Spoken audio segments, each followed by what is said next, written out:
की मगाशी जे आपण बदनाम झालेलं सासू-सून नातं बघितलं, ते नातं बदलत आहे.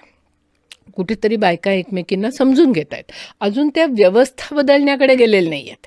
पण त्या आपापसात समजून घेत आहेत, की अरे हां, ही माझी सून नोकरी करते आणि त्याच्यामुळे मी जास्ती घरात करीन. पण मग ते होतं कसं, की म्हणजे म्हातारपणी सासूला करायला लागतं किंवा सासूचं असं होतं, की मी सुनेचं मूल सांभाळते असं तिला वाटतं.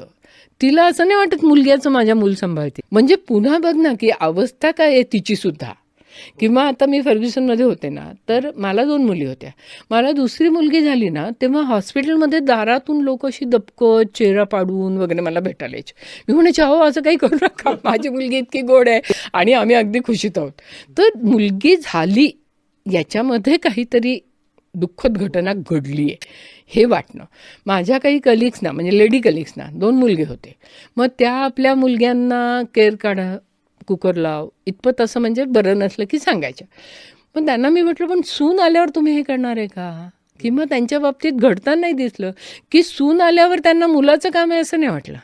मग ते सुनेचं काम वाटलं. म्हणजे घरकाम हे बाईचं हे इतकं आपल्या मनामानसात म्हणतो तसं भिनलेलं आहे आणि त्यामुळे पुरुष शेफ होतात केव्हा होतात जेव्हा पैसे मिळतात. लॉन्ड्री कपडे बाई इस्त्री करेल धुवेल घरात, त्याला पैसे आहेत का? नाही. लॉन्ड्री झाली की कोण असतं? सगळ्या लॉन्ड्रीत बघा फार कमी बायका दिसतात.